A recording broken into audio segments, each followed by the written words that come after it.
So we're talking about the menorah this morning, and there is a story, a Hanukkah story, that when the Maccabees came into the temple to rededicate the temple, it was on the 25th of Kislev, and they found the eternal lamp. And they found a cruse of oil with just enough oil to last one day. In order for the oil to be produced kosher, the priest would have to spend 8 days preparing the oil. There were some discussions what they should do. Some of the Jewish people said, let's wait 8 days until we can reproduce some kosher oil. Others were saying, no, let's light it now. It was decided to light the eternal lamp with the oil in the container of cruse. It should have only lasted one day, but supposedly it lasted for 8 days. And so the Jewish people say a great miracle happened here.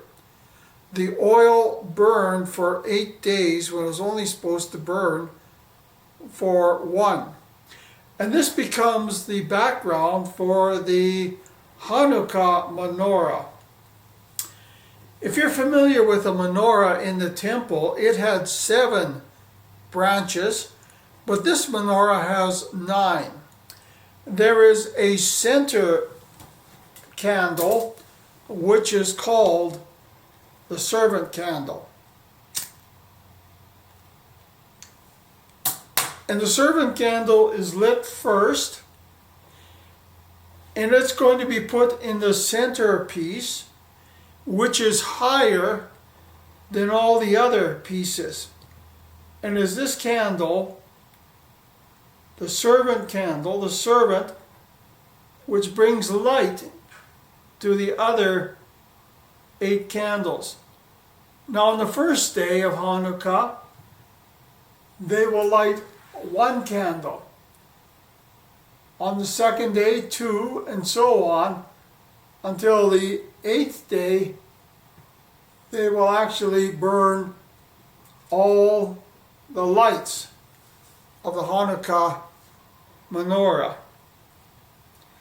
Why is the center candle called the servant candle? And why is the center candle lifted up higher than all the other candles? We can't be dogmatic about it, but it would seem that this has messianic significance. For the prophet Isaiah 52 verse 13 said, "Behold, my servant, the Messiah, shall deal prudently. He shall be exalted and extolled and be very high." And so this servant candle is higher than all the other candles. And then in Isaiah chapter 60, we read about the Messiah as being the light for the Gentiles and for the Jews. Isaiah 60, 1-3. "Arise, shine, for thy light is come, and the glory of the Lord is risen upon thee. For behold, the darkness shall cover the earth, and gross darkness the people. But the Lord shall arise upon thee, and his glory shall be seen upon thee. And Gentiles shall come to thy light, and kings to the brightness of thy arising." And so the Jewish people will light the menorah, and it just sits there, and it will burn. Now, if I were doing this properly, I would take this and put this in the window. And that is so everybody can see that we are free. The Hanukkah lamps, the Hanukkah menorah, teaches that we are free from the tyranny of Antiochus Epiphanes, and so symbolically we are free from the tyrants of the world. In Matthew chapter 5, 13 to 16, we have Jesus talking about a candlestick and producing light. I'm not going to be dogmatic about this, but I believe Jesus may have been referring to the menorah, the Hanukkah menorah, when he said, Matthew 5, 13 to 16, "Ye are the salt of the earth. But if the salt has lost its savour, wherewith shall it be salted? It is thenceforth good for nothing, but to be cast out, and to be trodden under foot of men. Ye are the light of the world. A city that is set on a hill cannot be hid. Neither do men light a candle, and put it under a bushel, but on a candlestick, and it giveth light unto all that are in the house.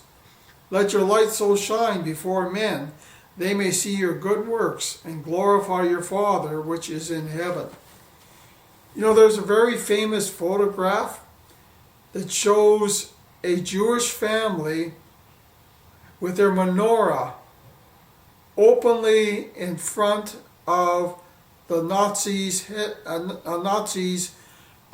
building, government site, for the whole world to see that even though the Nazis had come, they were free. And so this is part of the menorah, is to show that we are free people. Now, was the story of the menorah burning for 8 days real? Well, many Jewish theologians, many Christian theologians, believe that this is nothing more than a fable or a fairy tale. And the reason they say that is that Josephus and the Maccabees speak nothing about the cruse of oil lasting for 8 days.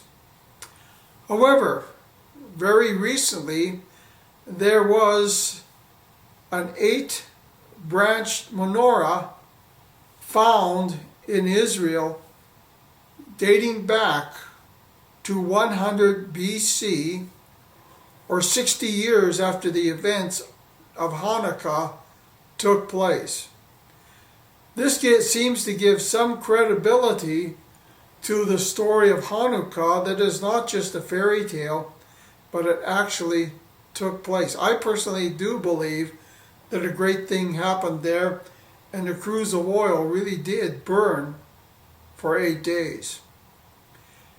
Next week we are going to be looking at Jesus in Hanukkah, and then we'll end up our series on Hanukkah by looking at how the events of Hanukkah are a foreshadow of the Antichrist, who will produce a second Hanukkah when he produces the abomination of desolation within the third temple.